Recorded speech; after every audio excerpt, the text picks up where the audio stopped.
mobilnya di tempat parkir. Tak sengaja dia mendengar suara aneh.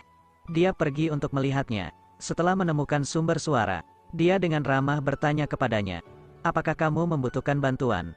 Tapi setelah dia berbalik, ternyata dia adalah monster. Karena merasa terancam jadi dia segera kabur. Untungnya dia berlari dengan cepat. Jadi dia berhasil meninggalkan monster itu. Dia berlari ke tempat parkir lain. Lalu bersembunyi di antara dua mobil. Tapi sepertinya monster itu menciumnya.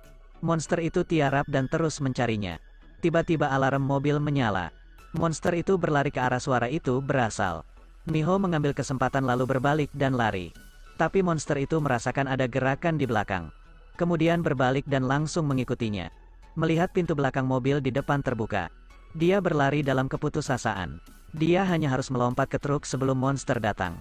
Lalu dia menutup pintunya. Karena monster itu terlambat beberapa saat, Miho segera mengunci pintu.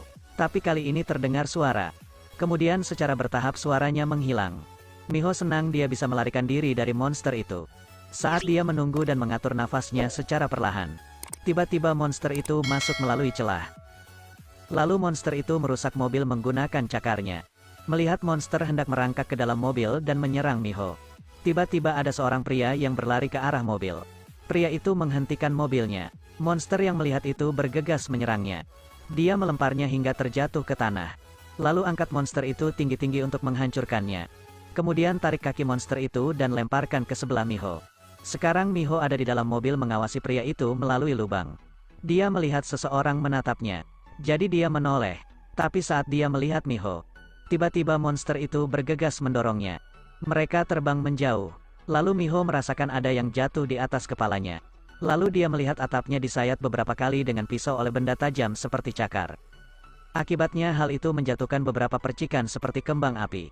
Kemudian Miho melihat ke arah samping. Dia melihat pria itu melepas pintu belakang mobil. Mereka berdua saling menatap seperti sudah saling mengenal. Tiba-tiba ada gelombang kuat di dada Miho. Kemudian dia kehilangan semua kekuatannya dan pingsan. Setelah dia sadar kembali, dia melihat dirinya berbaring di tempat tidur besar dan nyaman. Dia adalah putri tertua dari sebuah perusahaan Korea. Karena konflik dengannya dalam mengelola bisnis keluarga. Jadi saat dia pergi, dia tiba-tiba berhenti. Dia melihat itu dan segera keluar. Namun saat dia dihadang, dia dengan mudah membantingnya. Kemudian video pemukulannya menjadi viral. Hal itu menyebabkan saham perusahaan menurun. Ayahnya mengirimnya ke sebuah pulau. Dia tidak tahu bahwa sejak dia meletakkannya di pulau itu, dia menjadi sasaran monster yang tak terhitung jumlahnya. Di sana juga ada dua pria. Pria itu juga memiliki nasib yang sama di pulau ini. Ini adalah hubungan cinta antara mereka. Miho mencoba untuk meminta bantuan, tetapi tidak tersedia sinyal di sini. Dia mendongak dan melihat sosok yang dikenalnya. Dia mengenali orang ini sebagai sopir pribadinya. Dia orang yang baru saja menjatuhkannya di jalan. Dia berpikir bahwa dia adalah sopirnya, dan dia kembali untuk menjemputnya. Tapi dia tiba-tiba berubah. Lalu dia menatap wajahnya lagi. Dan saat ini dia melihat wajah mengerikan dengan mata merah menyala. Ada sesuatu yang keluar dari mulutnya. Seekor belatung membuatnya terasa menjijikkan. Dia menendangnya lalu berlari. Saat ini Miho berlari ke dalam hutan. Tapi sang supir tetap mengikutinya.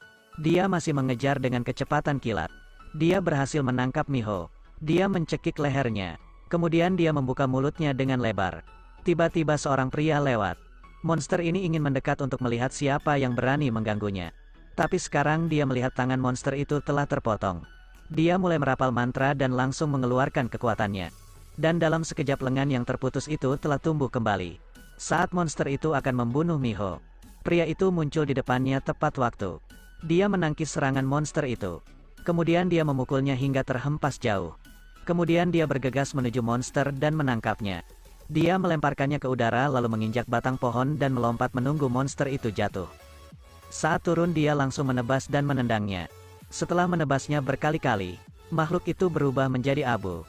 Lalu menggumpal menjadi kerikil dan terjatuh ke tanah. Dia mengambil batu itu.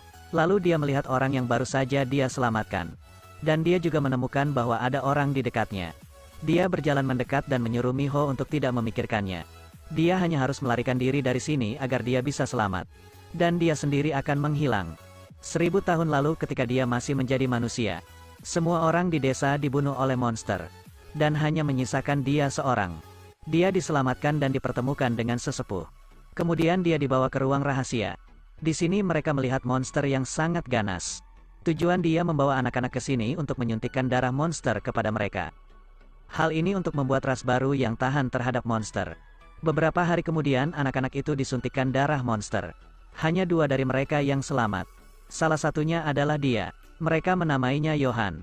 Di masa depan dia akan menjadi orang yang bisa melawan monster. Dia dilatih menjadi penghancur monster. Setiap hari mereka berdua harus ikut pelatihan. Tapi karena dia terlalu muda, dia sempat tersungkur. Dan saat itu dia melihat seorang wanita. Saat dia menunggu penerbangan di bandara, seorang petugas keamanan datang menatap dadanya. "Ada apa? Apa yang kamu lakukan?" Penjaga di sebelahnya bergegas menghentikannya. Tapi saat ini, Miho mendeteksi ada yang janggal dengan petugas keamanan itu. Kemudian penjaga datang untuk memperingatkannya. Tapi tiba-tiba dia mencekik dan meninjunya. Miho tahu monster itu datang mencarinya. Saat ini dia berjuang agar monster itu tidak mendekatinya. Beruntung ada penjaga lain yang menembaknya dari belakang. Tapi dengan sangat cepat monster itu menghabisinya. Dan dengan Miho bergegas keluar dari bandara, dia berlari ke tempat parkir. Dia baru saja melihat mobil terbuka sedang diparkir di depannya. Dia segera masuk ke dalam mobil.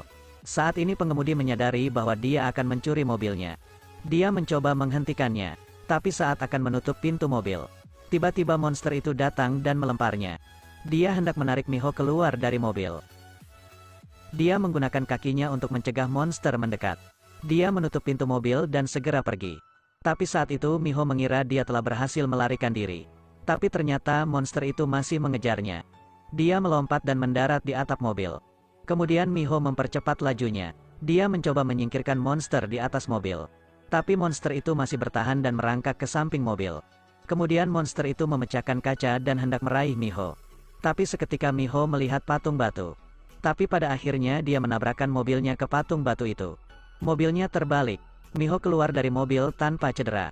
Pada saat dia berbalik, dia melihat monster dari kejauhan berdiri. Dia langsung meninggalkan mobil dan berlari.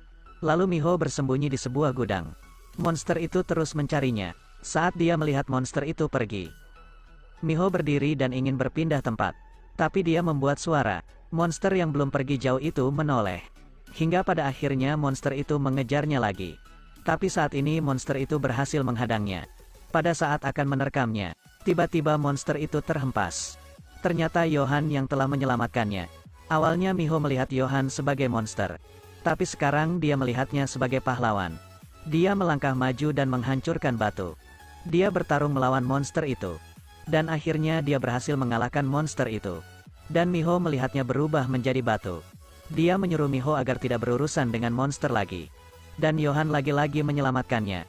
Setelah mengalahkan monster itu, dia langsung meninggalkan Miho sendirian. Saat pulang ke rumah, Miho mengingat sudah 5 kali bertemu dengan monster. Dia tidak bisa tidur. Jadi dia minum obat penenang. Saat bersiap untuk tidur, tiba-tiba dia mendengar sesuatu di luar jendela. Saat dia memeriksa situasi di luar, tiba-tiba ada bayangan yang melewatinya. Saat dia berbalik, ternyata itu Johan yang datang ke kamarnya. Dan saat ini dia mengeluarkan batu yang berasal dari monster. Johan bertanya kenapa monster ini selalu mengejarmu. Tapi dia tidak bisa menjelaskan apapun. Dia menawarkan untuk menjadi pengawal pribadinya. Dia akan memberi apapun yang Johan inginkan. Tapi setelah Miho mengambil kontrak dan memberikannya pada Johan, dia langsung berdiri dan menolak untuk menandatanganinya. Melihat Johan meninggalkan Miho, dia segera menghentikannya. Lalu dia memintanya untuk tinggal di sini bersamanya. "Aku mohon untuk malam ini saja." Lalu Miho duduk kembali di tempat tidurnya dan memberitahu Johan tentang ketakutannya. Tapi saat dia akan mengatakannya, obat penenangnya bereaksi.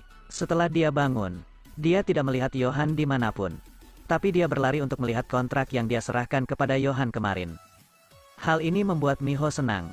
Tapi dia tiba-tiba berpikir sesuatu. Dia butuh sesuatu yang lain. Aku harus memberinya sesuatu.